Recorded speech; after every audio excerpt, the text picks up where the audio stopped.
Bonjour Thibaut. Bonjour. Nous vous retrouvons à l'Assemblée nationale, nous sommes le mardi 5 février. Il y a quelques jours, nous prenions un verre avec vous pour faire un point sur les gilets jaunes et sur l'actualité. Samedi, vous étiez à République pendant la manifestation. Est-ce que vous pouvez revenir sur les faits qui se sont déroulés? Alors, les faits qui se sont déroulés. Premièrement, il faut noter l'incroyable mobilisation que ça a été. Je pense qu'on a été plus nombreux que lors des rassemblements précédents, plus nombreux que depuis le début du mouvement. Il y avait énormément de monde, ce qui est déjà assez positif. Il y a un point cependant qui a été relevé à tort ou à raison par les grands médias, c'est la présence massive, il faut le dire, de Black Bloc et de groupes dits antifascistes.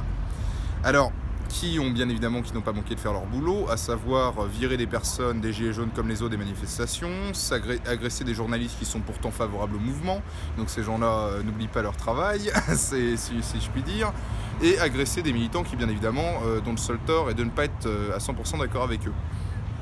Donc j'aimerais quand même revenir là-dessus parce que c'est un fait grave.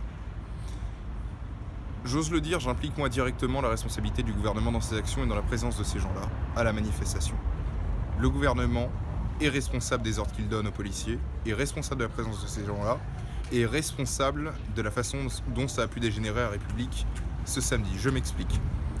Pour ceux qui ne seraient pas initiés, donc il y a deux groupes principaux, principalement qui viennent causer des problèmes en manifestation, causer des problèmes aux militants comme moi ou causer des problèmes aux militants du quotidien qui viennent pour revendiquer des droits importants.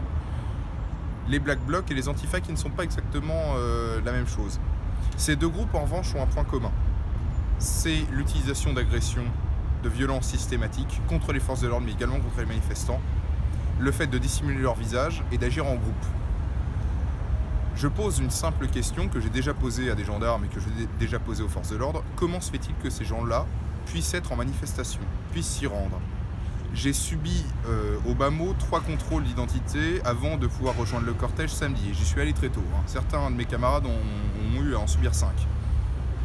On nous retire systématiquement les lunettes, les gants, qui ne sont pas coqués, je le précise. Parfois même les écharpes ou les foulards histoire de dissimuler le visage, qui ne sont pas des armes qui permettent l'agression de qui que ce soit ou la casse, qui sont des éléments de protection parce que oui, quand on est confronté à des gaz, on essaie de s'en protéger, c'est assez légitime. Comment se fait-il dès lors que nous ayons un groupe qui se rend en manifestation d'une 50aine de nervis, qui sont là pour casser, dont le visage est intégralement dissimulé, qui ont parfois des barres de fer, qui ont des gants coqués, donc qui sont là pour l'affrontement, et dont le motto et le credo est ça, c'est l'agression systématique et physique, et l'élimination physique d'opposants, de ce qu'ils considèrent comme des opposants politiques. Il faut établir dans cette affaire la responsabilité policière, la responsabilité d'État, directement, et des services de renseignement. Non pas du policier du quotidien, mais de la hiérarchie, finalement.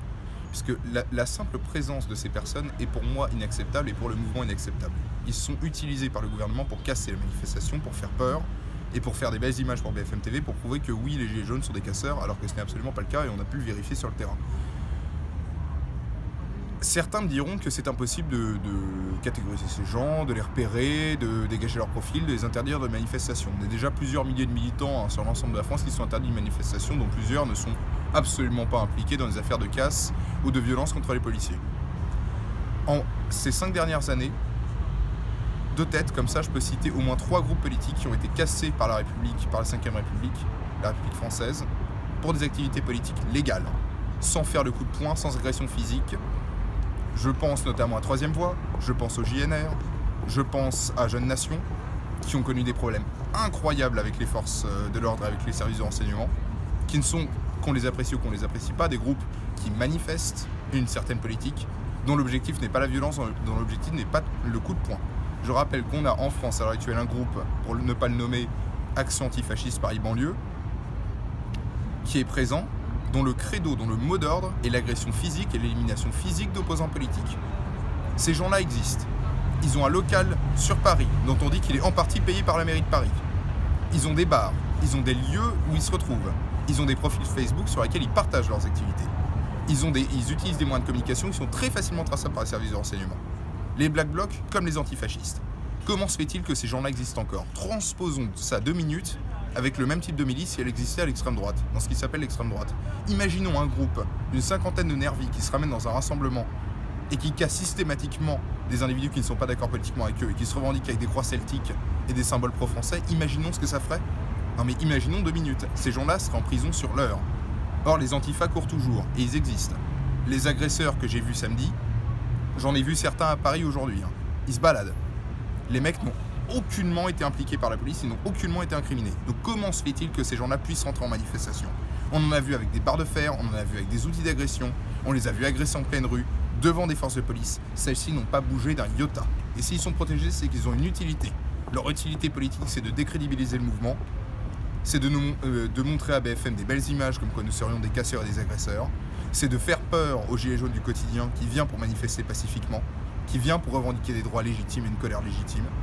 C'est ça l'objectif. Donc ces gens-là sont très utiles en réalité au gouvernement et c'est pour ça qu'on les laisse passer. C'est une véritable milice en réalité au service du gouvernement et d'intérêts profonds. Donc ça c'est le message à adresser aux antifas les mecs. Je sais que là-dedans c'est beaucoup de jeunes, c'est beaucoup d'étudiants qui s'imaginent lutter contre le fascisme. Vous êtes utilisés. Un petit mot pour conclure, c'est que de toute façon le mouvement ne baissera pas, la mobilisation continuera. Et elle continuera tant que le gouvernement continuera d'exercer dans la politique qui est la sienne, tant qu'il ne donnera pas de gage finalement à nous, tant qu'il ne nous écoutera pas, tant qu'il persévérera dans cette politique insensée de dénationalisation, d'empêchement de la souveraineté française, le mouvement continuera. Peu importe les cartes que le pouvoir tente d'employer, que ce soit au niveau des antifas, de la police profonde, du discrédit politique dans les grands médias de masse, le mouvement ne s'arrêtera pas.